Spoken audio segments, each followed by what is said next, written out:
Heyya, welcome to DDiva once again. I had actually thought that I would take a short break from this process of shooting, editing, and posting videos, but somehow this short break turned out to be a long one, and it has really been more than a couple of weeks that I did not really post anything. So, never mind, I am back again, and today I'm going to talk about my 5 book recommendations. These are the books that I read during the lockdown period, the proper lockdown period, where we did not really have an option to get out of the house, though everything is normalizing now and life is again coming back to normal. There are more books that I'm reading, but I would mention about them also. But since I wanted to talk about these since a very long time, I am making this video. And if you are a beginner, or if you want to begin or if you want to inculcate the habit of reading books, I have suggestions for you also. So without further ado, let us begin.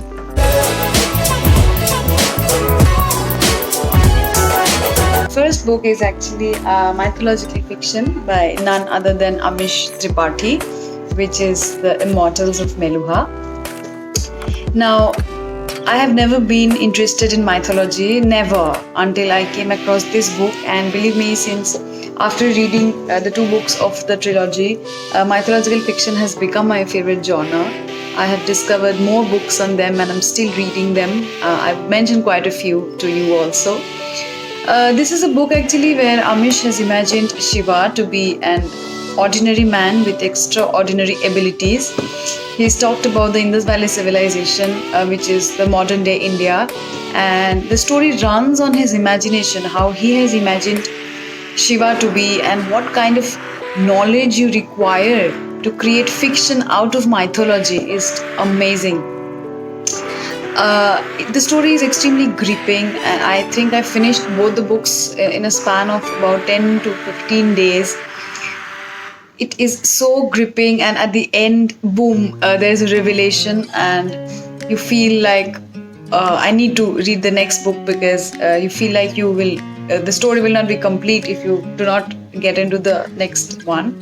So therefore, the second book is obviously the part 2 of the trilogy, which is The Secret of the Nagas. Now, both these books were extremely gripping and they have been my favorite. But I have the third book, which is The Oath of the Vayuputras. I have heard that it is not as intense or interesting or gripping as these 2 are. And also, if you have a desert, you do not like to finish it at one go. You want to save it for future. So for the same reason, I did not go for the third book. And I wanted the effects of these 2 to linger in my mind for quite some time.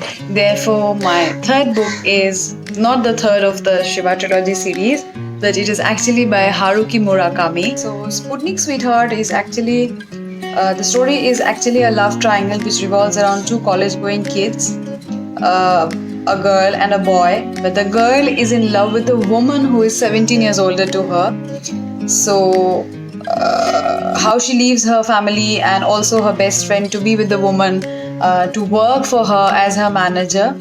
So this is actually a psychedelic fiction, and if you love to imagine, you would love to read something like this, because at some point I lost touch with what is happening actually and which part is hallucinated, and even the end of the story is very difficult to depict. There can be many versions of it. So this is definitely not one of my favorite genres or not one of my favorite storylines. But surprisingly, why I'm always gravitated towards Murakami is because of my love for literature, because of the way his writing unfolds or the way he expresses things is just beyond imagination. So this is actually my second Murakami read. My first was Norwegian Wood.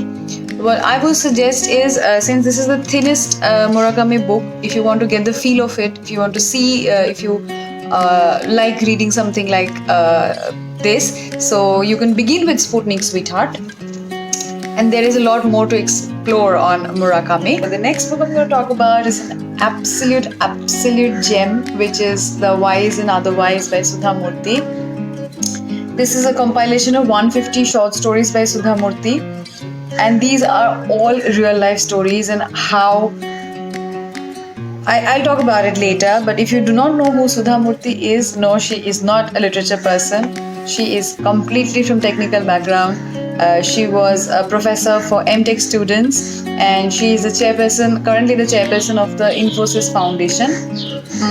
But she loved to read and write, and therefore she compiled all her real life experiences into short stories, not more than 1-2 pages each.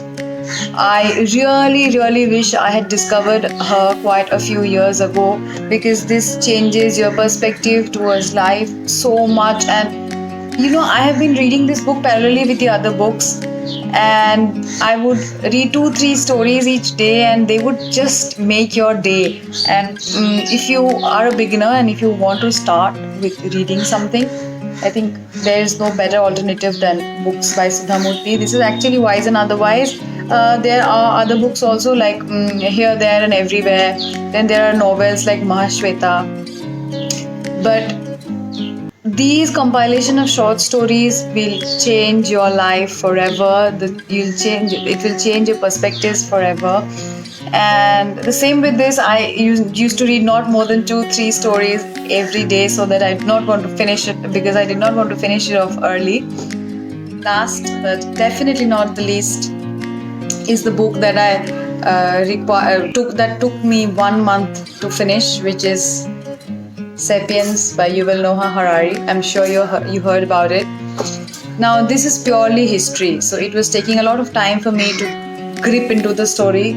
I wouldn't say story, or in a way it is definitely a story, but if you don't read this, you will not know who you are, you will not know how you've reached here or where you actually belong. So definitely this is a must read, and in your lifetime, at some point of time, you've got to read a book like this. Because it was taking a lot of time, this video took a lot of time to come out, because I wanted to finish this and then shoot the video. So I think you all know that this is a must read for everybody, if you love, irrespective of whether you love history or not. So lastly, coming to the books that I'm currently reading. So I'm currently parallelly reading 2 books. So firstly is again a mythological fiction, which is The Palace of Illusions by Chitra Banerjee. This is actually, you can say, a different take, or rather a woman's take on Mahabharata. So I've just begun, I have just covered 3-4 chapters, so I wouldn't be able to say much now. And the second book is Sudha Murthy, Here, There and Everywhere. Now, there are a lot of common stories between the 2 books, but it is always delightful to read her. Though this is not my book, actually I borrowed it from my sister. So amazing. So once I finish with this and quite a few that are in my list, I will come up with my next book recommendation video. Till then, stay happy, be positive, and I promise to see you soon. Bye.